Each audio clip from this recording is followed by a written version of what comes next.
Hello ಸ್ನೇಹಿತರೆ, ಸಪ್ತಪದಿ ಧಾರಾವಾಹಿಯ ಇಂದಿನ ಸಂಚಿಕೆಯಲ್ಲಿ ನೋಡುವುದಾದರೆ ಈ ಕಡೆ ಸ್ವರಾಜ್ ಅವ್ರ ಅಜ್ಜಿ ಕನಕನ ಮನೆ ಕರೆದ್ಬಿಟ್ಟು ಅವ್ರ ಹತ್ರ ಮಾತಾಡೋದಿಕ್ಕಂತ ಕರೆದಿರ್ತಾರೆ. ಸ್ವಪ್ನಗೆ ಶ್ರೀಮಂತ ಮಾಡೋ ಬಗ್ಗೆ ವಿಚಾರಿಸೋದಿಕ್ಕೆ. ಆಗ ಮನೆ ಮಂದಿಯವರೆಲ್ಲರೂ ಸೇರಿ ಕನಕ ಜೊತೆ ಮಾತಾಡ್ತಾ ಇರ್ತಾರೆ.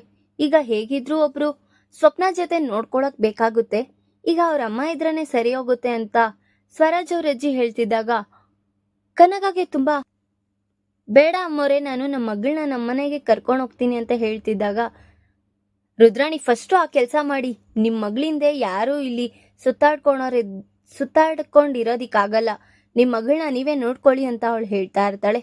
ಇದು ಪದ್ಧತಿನ, ಆಚಾರ ವಿಚಾರನ ರುದ್ರಾಣಿ, ನಿನಗಷ್ಟು ಗೊತ್ತಾಗೋದಿಲ್ವಾ? ನೀನ್ ನೋಡ್ಕೊಂಡಿಲ್ಲ ಅಂದ್ರೆ ಬಿಟ್ಟಾಕು, ಅವ್ರ ಅಮ್ಮ ಬಂದಿದ್ದಾರೆ, ಅವ್ರು ನೋಡ್ಕೊಂತಾರೆ, ಏನ್ ಬೇಕೋ ಎಲ್ಲಾನು ಅಂತ ಅವ್ರು ಹೇಳ್ತಾ ಇರ್ತಾರೆ. ಈ ಕಡೆ ನೋಡಿದ್ರೆ ಅಪರ್ಣಗೆ ಆ ವಿಚಾರ ಇಡಿಸ್ತೀರಾ ಅವಳು ಅಲ್ಲಿಂದ ಬೇಜಾರ್ ಮಾಡ್ಕೊಂಡು ಹೊಂಟೋಗ್ತಾಳೆ. ಕಾವ್ಯನು ಸಹ ಬೇಡ ಬಿಡಮ್ಮ, ನಾವು ನೋಡ್ಕೋತೀವಿ ಅಂತ ಹೇಳ್ತಿದ್ರು. ಅವ್ರ ಅಜ್ಜಿ ಹೇಳಿರೋ ಮಾತಿಗೆ ಕಟ್ನಿಟ್ಟಾಗಿ ಅವಳಿನ ಒಪ್ಕೋಬೇಕಾಗುತ್ತೆ. ಇನ್ನೀ ಕಡೆ ಅವ್ರ ಯಜಮಾನ್ರಿಗೆ ಸರಿ ರೀ, ನಾನು ಇಲ್ಲೇ ಇರ್ತೀನಿ, ನೀವು ಹೊರಡಿ ಅಂತ ಅವ್ರ ಮನೆಯವ್ರನ್ನ ಕಳಿಸ್ತಾಳೆ ಕನಕ. ಇನ್ನಿ ಕಡೆ ಅಪ್ಪು ಕಲ್ಯಾಣ್ ಮಾತಿನ ಬೇಸೊತ್ತೋಗಿ ಸೀರೆ ಉಟ್ಕೊಂಡಿರ್ತಾಳೆ. ಅವಳನ್ನ ಅಂದಾನ ಅವಳೇ ಅವಳು ಕನ್ನಡಿಲಿ ನೋಡ್ಕೋತಾ ಇರ್ತಾಳೆ. ನೋಡಿದ್ರೆ ಆಕಸ್ಮಿಕವಾಗಿ ಕಲ್ಯಾಣ್ ಬಂದಿರ್ತಾನೆ. ಆಗ ಅವಳು ಆ ಸೀರೆನ ಕಿತ್ತೆಸ್ತಿರ್ತಾಳೆ. ಎಲ್ಲಿ ನಾನು ಕೊಟ್ಟಿದ್ ಗಿಫ್ಟ್ ಏನ್ ಮಾಡ್ದೆ ಅಂತ ಕೇಳಿದಾಗ ನೋಡಿದ್ರೆ ಆ ಸೀರೆ ಕೆಳಗ್ ಬಿದ್ದಿರುತ್ತೆ.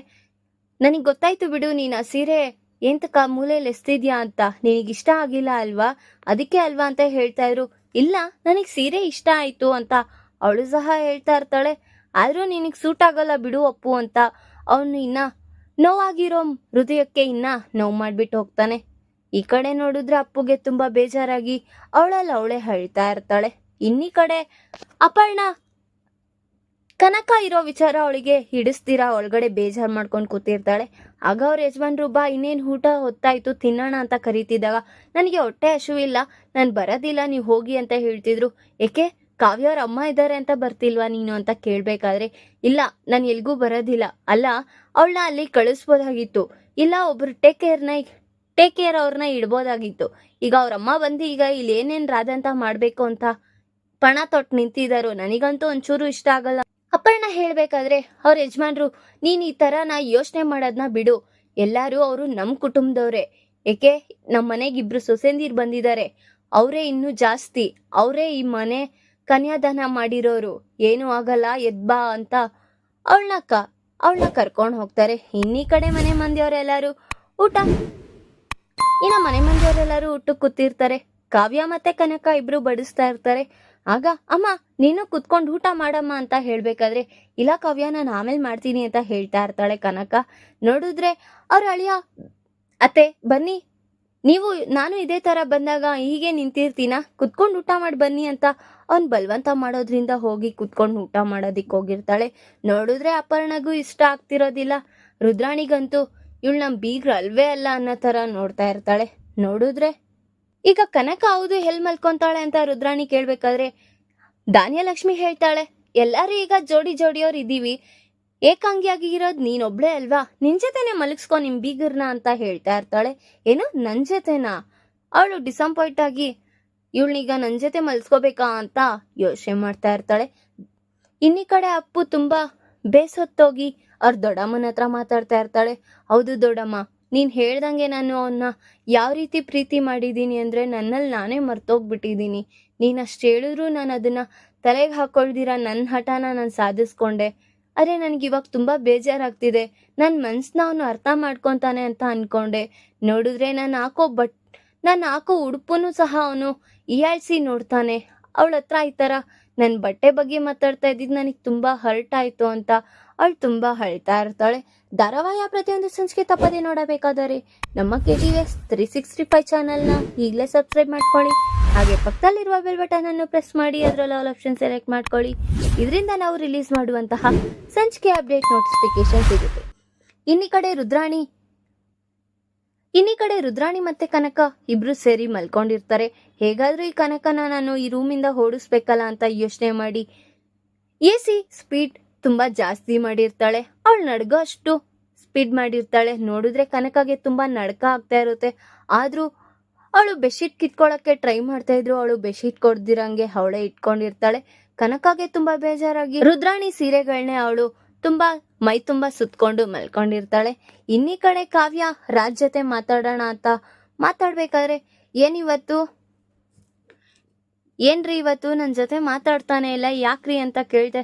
ಇಲ್ಲ ಸ್ವಲ್ಪ ವರ್ಕ್ ಇತ್ತಲ್ವಾ ಹಾಗಾಗಿ ಅಂತ ರಾಜ್ ಹೇಳ್ಬೇಕಾದ್ರೆ, ರೀ ಇವತ್ತು ನನ್ಗೊಂದು ಆಸೆ ಇದೆ, ನೀರೇಡಿಸ್ತೀರಾ ಅಂತ ಕೇಳ್ತಾ ಇರ್ತಾಳೆ. ಅಂತ ಆಸೆನೇ ಏನಿದೆ ಹೇಳು ಅಂತ ಅವ್ನು ಕೇಳ್ತಾ ಇದ್ರು.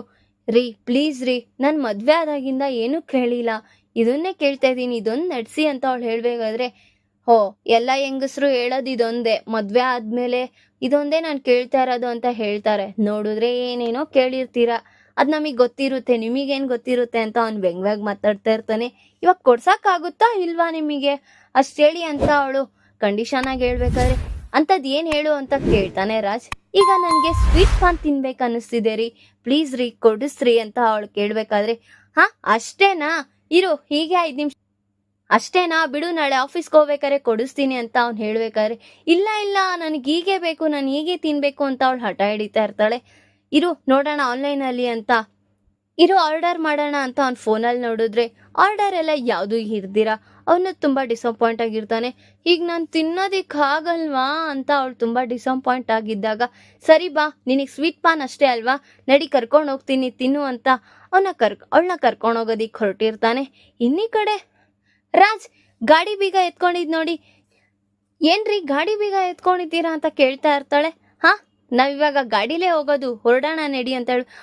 ಗಾಡಿಲಾ ಅಂತ ಅವಳು ತುಂಬ ಖುಷಿಯಾಗಿರ್ತಾಳೆ. ಈ ಕಡೆ ನೋಡಿದ್ರೆ ಮನೆ ಮಂದಿ ಅವ್ರಿಗೆ ಯಾರಿಗೂ ಗೊತ್ತಾಗ್ದಿರ ನಿಧಾನಕ್ಕೆ ಹೋಗ್ಬೇಕು ಅಂತ ಅವನು ಕದ್ದಿ ಮುಚ್ಚಿ ಹೋಗ್ಬೇಕಾದ್ರೆ ಅವ್ನು ಬೆನ್ನಿಂದೆ ಬಂದು ಅವಳು ಭಯ ಪಡಿಸ್ತಾಳೆ. ನೋಡಿದ್ರೆ ರಾಜ್ ತುಂಬ ಭಯ ಆಗಿ ನಿಂತ್ಕೊಂಡು ಕಾವ್ಯನ ಹತ್ರ ನೋಡ್ತಾ ಇರ್ತಾನೆ. ನೋಡಿದ್ರೆ ಕಾವ್ಯ ಸೀರೆ ಬದಲು ಚೂಡಿದಾರ್ ಹಾಕೊಂಡಿರ್ತಾಳೆ. ಅದನ್ನ ನೋಡಿ ಅವನು ಹಾಗೆ ಮೈ ಮರ್ತಿ ಕಾವ್ಯನ್ನೇ ನೋಡ್ತಾ ಇರ್ತಾನೆ. ಈಗ ರಾಜ್ಗೆ ಕಾವ್ಯನ ಮೇಲೆ ಪ್ರೀತಿ ಚಿಗುರುತ್ತಾ ಅಥವಾ ಅವ್ನು ನಾಟಕ ಮಾಡ್ತಿದ್ದಾನೆ ಅಂತಾನೆ ಕಾವ್ಯ ಭ್ರಮೇಲ್ ಇರ್ತಾಳ. ಈ ಕಡೆ ನೋಡಿದ್ರೆ ರುದ್ರಾಣಿ ಕನಕನ ಈ ಮನೆಯಿಂದ ಬೇಗ ಓಡಿಸ್ಬೇಕು ಅಂತ ಯೋಚನೆ ಮಾಡ್ತಿದ್ದಾಳೆ. ಅವ್ರ ತಕ್ಕನಂಗೆ ರಾಹುಲ್ ಮತ್ತೆ ರುದ್ರಾಣಿ ಇಬ್ರು ಸೇರಿ ಕನಕನ ಮತ್ತೆ ಸ್ವಪ್ನನ ಮನೆ ಬಿಟ್ಟು ಹೊರ ಕಳಿಸ್ತಾರ ಅನ್ನೋದನ್ನ ಮುಂದಿನ ಭಾಗದಲ್ಲಿ ತಿಳಿಸ್ಕೊಡ್ತೀನಿ. ಈ ವಿಡಿಯೋ ಇಷ್ಟ ಆದರೆ ಲೈಕ್ ಮಾಡಿ, ನಿಮ್ಮ ಫ್ರೆಂಡ್ಸ್ ಹಾಗೆ ನಿಮ್ಮ ರಿಲೇಟಿವ್ಸ್ಗೂ ಶೇರ್ ಮಾಡಿ ಆ್ಯಂಡ್ ಕಮೆಂಟ್ ಮಾಡಿ. Thanks for watching.